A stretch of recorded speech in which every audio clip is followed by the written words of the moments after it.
interview segment this week, I will be speaking with the President of the United Labour Congress, Comrade Joe Ajaero. He will be shedding light on what is expected to ensure that these aggrieved pensioners actually have a good take-home pay at the end of the month. Take a listen.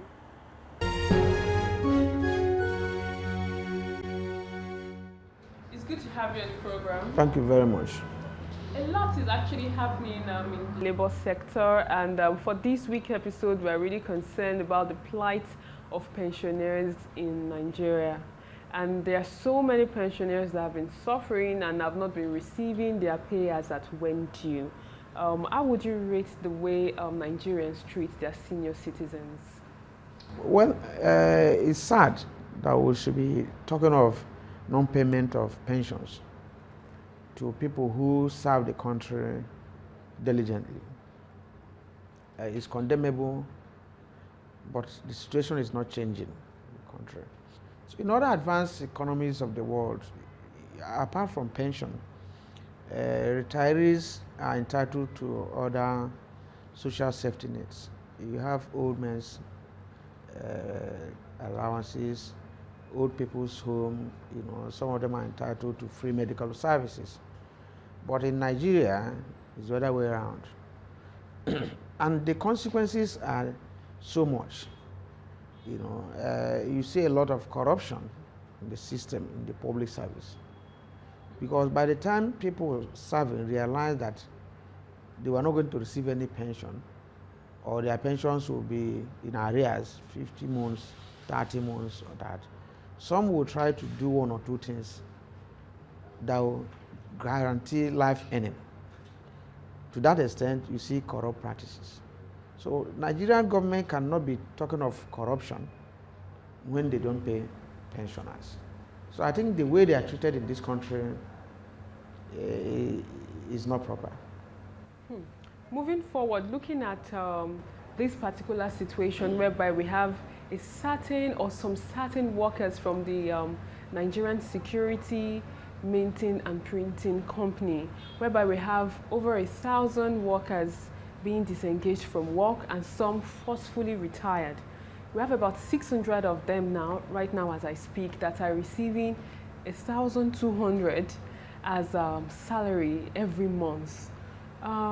Looking at the number of years these workers put into service, do you think they deserve that particular figure? 1,002? Yes. For pension? Yes. For 30 days? Yes.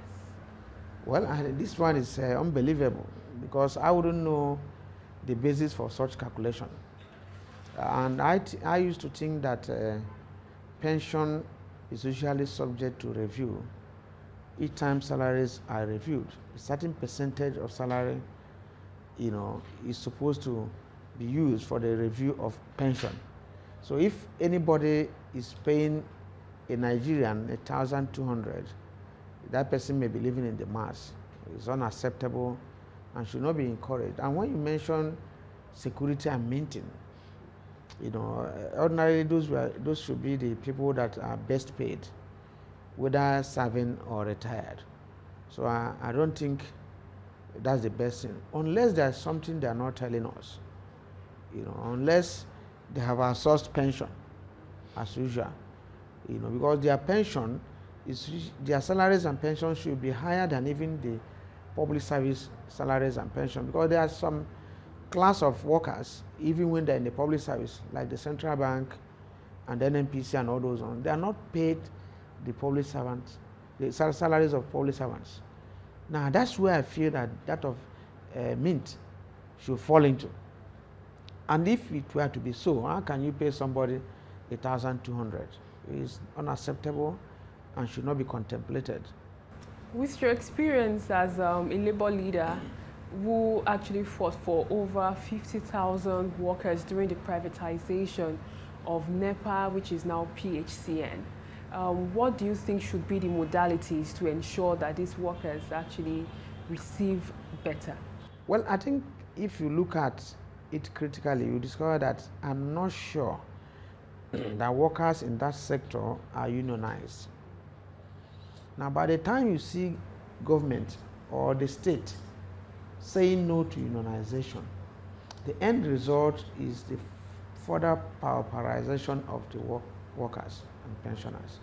Now, you will agree with me that if there were to be a union in the printing and minting, either pension union or active workers union, this 1,002 will not be accepted. So I think that those areas, there is need for such areas to be unionized, as soon as possible, so that they will have a forum to negotiate and review. So probably we got to know about this because of the activities of some individuals, who are challenging it or who are going to court. So how do you go to court with 1,002? You can't engage a lawyer. So I think those are issues. They should allow all those sensitive sectors to be unionized. If they are unionized, their representatives will bring up such matters. Now, the experience we had would have been the same if we didn't have a union, and I wouldn't say active union, but a union that is conscious. Because by the time PSCM was being privatized, that of MPA had taken place, that of NITEL had taken place, that of Airways had taken place, and we saw their fate. So as a union, we decided to, fight, and the little we got was because of these developments. So I think that unionizing almost all sectors of the economy for the interest of Nigerians should be paramount in our heart. Because if you check, these people that retired, they have families. Their families should go to school. Some of them are tenants. You can't pay. I'm not aware of any room in Nigeria, even if it's toilet size, that you pay 1,002. So I think there's a problem fundamentally. Okay, moving forward, looking at the number of years that these pensioners has actually spent in the courtroom, and from the Supreme Court to the Industrial Court, and their plea was actually dismissed. How would you rate the courtroom when you talk about the judiciary sector of the country, and when it comes to upholding or ensuring that workers' rights or pensioners' rights are protected in this case?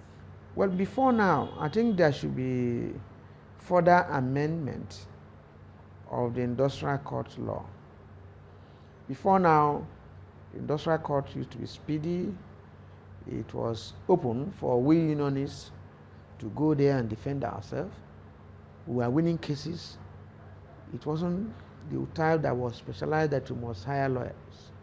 These days, the court has been amended, the act has been amended, and that every unionist, every worker must get a lawyer to represent him.